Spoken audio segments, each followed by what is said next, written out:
मेरे प्रिय छात्रों, मैं आज फिर से एक बार आपका फिर से एक नए वीडियो में स्वागत करता हूं। आज का वीडियो वही टॉपिक पर है जो पिछला वीडियो था, मानव नेत्र एवं रंग बिरंगा संसार। आज बच्चों मैंने कुछ पिछला वीडियो में आधे टॉपिक्स मैंने क्लियर कर दिए थे। आज टॉपिक्स पढ़ाने वाला हूं प्रिज्म। क्या पढ़ाने वाला हूं बच्चों? प्रिज्म। और प्रिज्म से संबंधित और भी टॉपिक हैं, जैसे कि प्रिज्म पढ़ाऊंगा, प्रिज्म द्वारा प्रकाश का अपवर्तन पढ़ाऊंगा, साथ में प्रिज्म द्वारा श्वेत प्रकाश का वर्ण विक्षेपण एवं वायुमंडलीय अपवर्तन और प्रकाश का प्रकीर्णन। इन 5 पॉइंटों पर हम आज को आपको क्या करने वाले हैं, पढ़ाने वाले हैं। इसलिए आप सभी बच्चे इस वीडियो को ध्यान से देखें, क्योंकि इसमें जो 5 टॉपिक्स हैं, प्रिज्म में प्रकाश का विक्षेपण, ये सभी जो पॉइंट्स हैं वेरी इंपॉर्टेंट हैं, क्योंकि 23, 24, 25, 26 हर बार मतलब 23, 24 में सभी बार पूछे गए हैं। कई बार प्रश्न इनको पूछा जाता है, हर बार पूछा जाता है। ठीक है, तो इनसे एक प्रश्न जरूर आता है 3 या 4 नंबर का, मतलब सभी टॉपिक से एक एक। ठीक है, तो इसलिए वीडियो आपके लिए बहुत ज़रूरी है और आप सभी लोग इस वीडियो में पूर्णतः बने रहें। तो सबसे पहले हम आज बात करने वाले हैं प्रिज्म की। किसकी? प्रिज्म की। चलो देखो होता क्या है प्रिज्म। ठीक है, तो प्रिज्म से पहले अब प्रिज्म से पहले मैं आपको कुछ पॉइंट्स और बता दूं, जैसे कि यहाँ पर 1-2 पॉइंट छूट गए थे। ठीक है, तो यहाँ पर देखते हैं वर्णांधता क्या होती है। वर्णांधता, ठीक है, तो वर्णांधता क्या होती है? देखो बच्चों,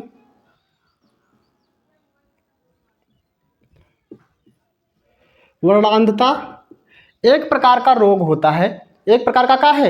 ये रोग है जो क्या होता है, ये जन्मजात होता है। ये रोग कैसा होता है? जन्मजात होता है। इसमें रंग का विभेद नहीं कर पाते। जो व्यक्ति इससे ग्रसित होता है वह रंग का विभेद नहीं कर पाता है, मतलब रंग में डिफरेंस नहीं बता पाता है।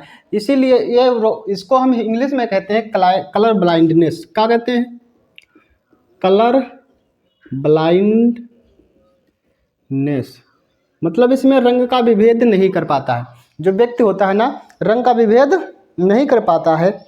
यह क्या होता है? यह जेनेटिक है, मतलब यह जन्मजात है। इसमें जो माता पिता से यह मिलता है। ठीक है, तो इस रोग में कलरों का विभेद जल्दी नहीं कर पाते हैं। कुछ व्यक्ति हरे रंग में विभेद नहीं कर पाते हैं, लाल और हरे में विभेद नहीं कर पाते हैं। कुछ व्यक्ति ऐसे होते हैं जो लाल और हरा में कोई डिफरेंस नहीं बता पाते हैं। ठीक है, ये भी किसका कारण है? वर्णांधता का कारण है। ठीक है, इसी प्रकार से ने पीले और नीले रंग में भी कुछ व्यक्ति होते हैं जो इसका रंग नीले और पीले में अंतर नहीं बता पाते। नीले और पीले ये दोनों रंग उन्हें एक जैसे ही दिखाई देते हैं। ठीक है, तो इस तरह के रोगों के लिए ये रोग है वर्णांधता। ठीक है, इसको हम कलर ब्लाइंडनेस कहते हैं। यह जेनेटिक होता है, इसका कोई इलाज संभव नहीं है। इसका इलाज कोई संभव नहीं है। ये क्या होता है? माता पिता से बच्चों में होता है। ठीक है, तो यह जन्मजात होता है बच्चों। ठीक है, इस तरह से ये था। ठीक है, मैंने छोटे छोटे पॉइंट बता दिए हैं। एक होता है मोतियाबिंद। क्या होता है बच्चों? मोतियाबिंद। आपने बहुत बार प्रचार में सुना होगा, मोतियाबिंद की बात करते हैं। ठीक है, मोतियाबिंद। ठीक है, तो मोतियाबिंद जो होता है एक प्रकार का, ये भी क्या है? आंख का रोग है। कैसा रोग है? आंख का रोग है। इसमें क्या होता है? यह अधिकतर बूढ़े लोगों में होता है। किस में होता है? बूढ़े लोगों में होता है, या फिर जो व्यक्तियों की आंख में क्या होती है, चोट वोट लग जाती है तो मोतियाबिंद जैसे बीमारी हो जाती है। इसमें क्या होता है? एक जो हमारा ये परितारिका होती है ना, ठीक है, इसके ऊपर जो काली काली हमारे ऊपर ये काली काली जो हमारी आंख में जगह दिख रही है, कलर दिख रहा है, यहाँ पर क्या होता है? सफ़ेद हो जाता है। कैसा हो जाता है? दूधिया रंग का हो जाता है, सफ़ेद हो जाता है, और यहाँ पर प्रकाश इंजेक्ट नहीं हो पाता है। इसी के जो काला काला भाग होता है, इसके द्वारा प्रकाश मैंने पिछले वीडियो में पढ़ाया है। ठीक है, तो प्रकाश इसी के द्वारा हमारे उसके आँख के अंदर प्रवेश करता है, और आँख में प्रवेश करता है तो रेटिना पर उसका प्रतिबिंब बनता है, तो हमें वस्तुएँ दिखाई देती हैं। और ये क्या हो जाता है? दूधिया हो जाने के कारण पारदर्शी नहीं रह पाता। वैसे क्या होता है, ये जो काला भाग है ये पारदर्शी होता है, लेकिन जब ये दूधिया हो जाता है इस पर एक झिल्ली बन जाती है और इसमें क्या होता है, जो प्रकाश है अंदर नहीं जा पाता और हमें दिखाई देना बंद हो जाता है। ठीक है, तो इस तरह से मोतियाबिंद था। ठीक है, तो मैंने इन दोनों पॉइंटों को छोटे छोटे बिंदुओं में आपको समझा दिया है, बता दिया है। ठीक है, तो आगे देखते हैं। सबसे पहले अब बड़ी टॉपिक की ओर चलते हैं। पहला पॉइंट है आपका प्रिज्म। क्या है? प्रिज्म। ठीक है, तो प्रिज्म देखो बच्चों, प्रिज्म होता क्या है? तो प्रिज्म भैया देखो, प्रिज्म की डिफिनेशन क्या है?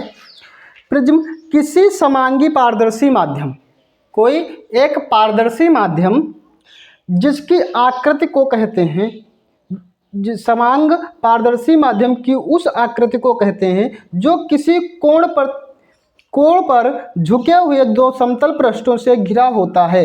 प्रिज्म में दो त्रिभुजाकार आधार तथा तीन आयताकार पार्श्व पृष्ठ होते हैं। ये वृत्त एक दूसरे पर झुके होते हैं। ये क्या होते हैं बच्चों? ये एक दूसरे पर झुके होते हैं। इनके तीन भाग होते हैं। कितने भाग होते हैं बच्चों? तीन भाग होते हैं। देखो हम बताते हैं अभी। सबसे पहले क्या कह रहा है, इसमें लिखा है आपकी बुक में क्या लिखा गया है? कहता है कि लिखा है प्रिज्म में दो भुजाकार आधार होते हैं। दो भुजाकार आधार होते हैं बच्चों। क्या होते हैं? दो भुजाकार आधार होते हैं। और साथ में क्या कह रहा है? तथा तीन आयताकार पार्श्व पृष्ठ होते हैं। तीन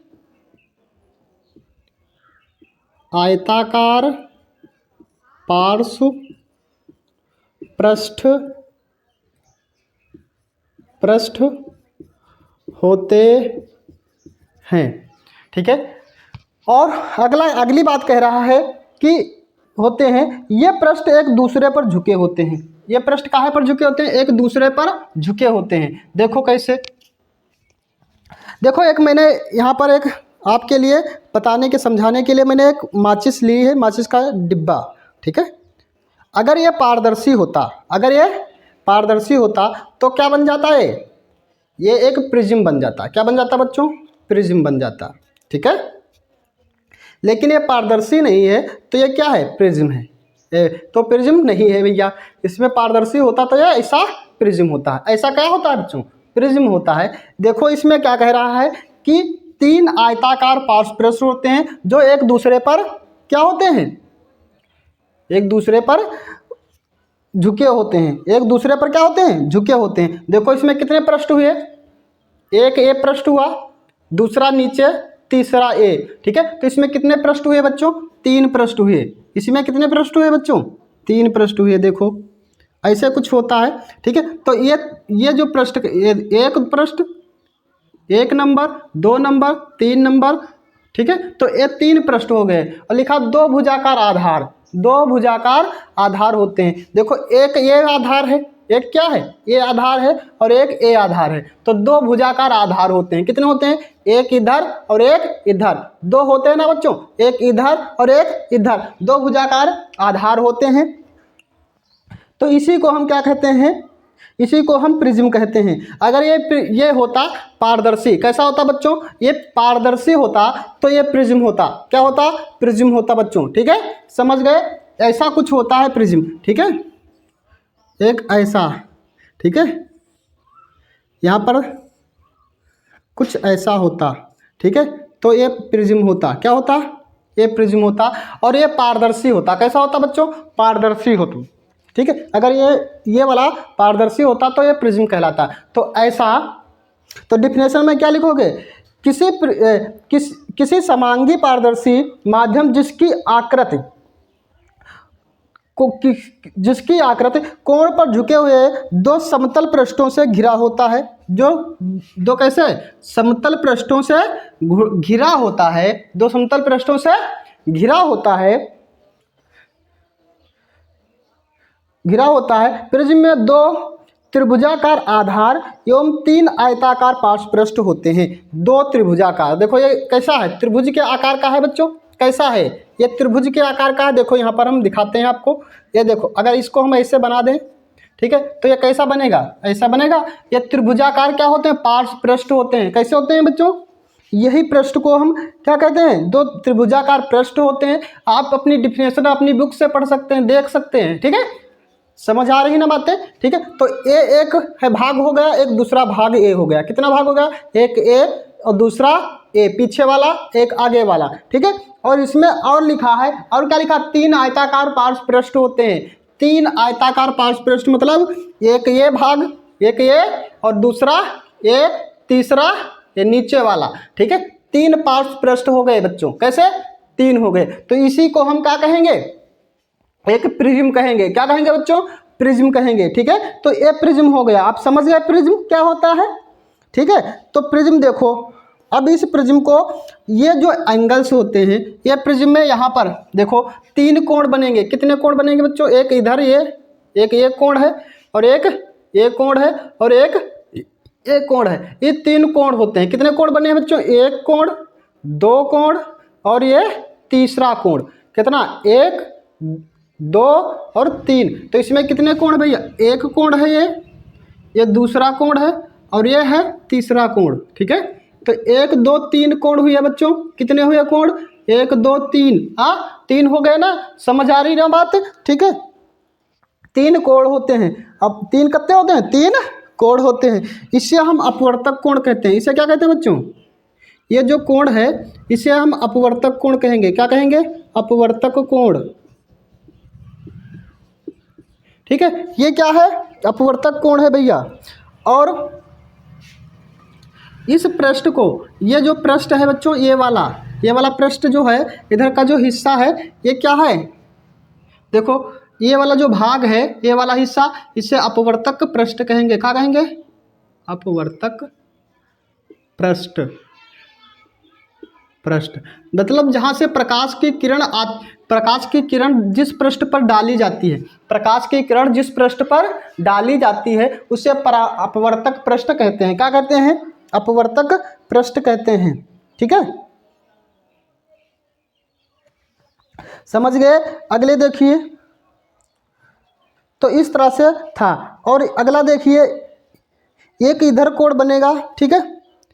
ये 2 अपवर्तक कोण हुए, एक इधर अपवर्तक कोण होता है ये वाला, एक ये और एक ये, 2 अपवर्तक कोण हो गए। कितने अपवर्तक कोण हो गए बच्चों, 2 अपवर्तक कोण हो गए, ठीक है।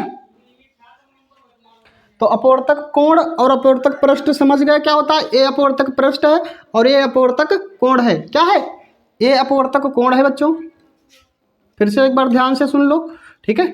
देखो ये है एक त्रिभुज, इसी को हम क्या कहेंगे, ये त्रिभुज जैसा दिख रहा है लेकिन पीछे से भी है जैसे कुछ ऐसा, जैसा कि हम इस माचिस की डिब्बी के अनुसार बताए हैं, ठीक है। तो ऐसा कुछ दिखाई देता है, वो कैसा, ऐसा। इसे हम क्या कहेंगे, प्रिज्म। इसे क्या कहेंगे, प्रिज्म। अभी नहीं इसे प्रिज्म कहेंगे क्योंकि ये पारदर्शी होता तब ये प्रिज्म होता। कैसा होता, जब ये पारदर्शी होता तो प्रिज्म होता। कुछ इस आकार का, कुछ इस आकार का कोई क्या पारदर्शी माध्यम क्या कहलाएगा, प्रिज्म कहलाएगा। क्या कहलाएगा बच्चों, प्रिज्म कहलाएगा, ठीक है। तो देखो यहाँ पर ये अपवर्तक पृष्ठ है, ये अपवर्तन कोण है, ये अपवर्तक पृष्ठ है, ये अपवर्तन, ये वाला अपवर्तन कोण है। आगे देखो लिखा, अपवर्तक पृष्ठों के मध्य बने कोण को प्रिज्म कोण कहते हैं। अपवर्तक पृष्ठों के मध्य बने, ये अपवर्तक पृष्ठ है, यहाँ पर क्या है, इसके बीच बने कोण को हम क्या कहते हैं, प्रिज्म कोण कहेंगे। क्या कहेंगे बच्चों, प्रिज्म कोण,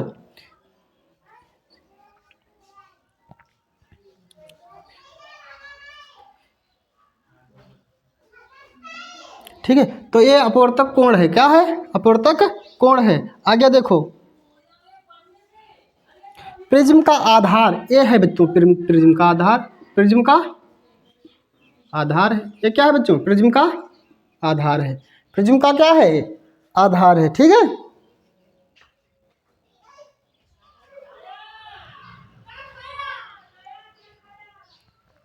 आगे देखो,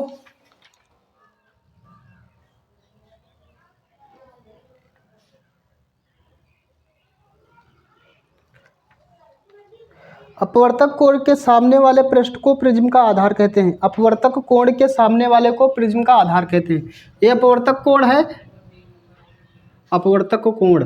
देखो भैया ये अपवर्तक कोण मान लेते हैं इसको, ये भी अपवर्तक कोण है, इसको अपवर्तक कोण कहते हैं। इसके सामने वाला, ये सामने वाला भाग क्या कहलाएगा, ये जो सामने वाला भाग है ये कहलाएगा, ये क्या कहलाएगा, आधार। क्या कहलाएगा बच्चों, आधार। क्या कहलाएगा, ये आधार कहलाएगा। समझ गए ना बात, ठीक है। आगे और पॉइंट्स हैं। मुख्य परिच्छेद क्या होता है, अपवर्तक पृष्ठों के अभिलंबवत किसी तल द्वारा काटे गए परिच्छेद को प्रिज्म का मुख्य परिच्छेद कहते हैं, ठीक है। चलो इसको हम आगे समझाएंगे, परिच्छेद का होता है मुख्य परिच्छेद, ठीक है, वेरी इंपॉर्टेंट ये भी है, ठीक है। अगला, ठीक है, अपवर्तक पृष्ठ समझ गए हैं आप। प्रिज्म कोण क्या होता है, आपको मैंने बता ही दिया है प्रिज्म कोण क्या होता है। और अपवर्तक कोण, अपवर्तक कोण, दोनों पृष्ठ या दोनों अपवर्तक पृष्ठों के मिलने से बनी एक कोर को अपवर्तक कोर कहते हैं। ये क्या है, अपवर्तक कोर है। ये क्या है, ये कोरें क्या है, अपवर्तक कोर कहलाएंगी। क्या कहलाएंगी, अपवर्तक कोर, ठीक है। चलो आगे देखो, ये है मुख्य परिच्छेद, ये वाला भाग क्या कहलाता है, ABC मुख्य परिच्छेद कहलाता है। ये है मुख्य परिच्छेद, मुख्य परिच्छेद, ठीक है। ये है मुख्य परिच्छेद। क्या है बच्चों, मुख्य परिच्छेद है, ठीक है। चलो देख लो आगे। तो ये सब इसमें बातें समझ गए, ठीक है। अब देखो एक, तो ये बातें क्लियर हो गई होंगी हमारे हिसाब से, ठीक है। आपके हिसाब से मतलब ये समझ में आ गया होगा, ठीक है। तो क्या होता है प्रिज्म, प्रिज्म की डिफिनेशन फिर से आपको बता देनी है। प्रिज्म की डिफिनेशन क्या कहोगे, किसी समांगी पारदर्शी माध्यम की आकृति को प्रिज्म कहते हैं। किसी समांगी पारदर्शी माध्यम की आकृति को प्रिज्म कहते हैं। किसी समांगी पारदर्शी माध्यम की आकृति की माध्यम को क्या कहते हैं, प्रिज्म कहते हैं।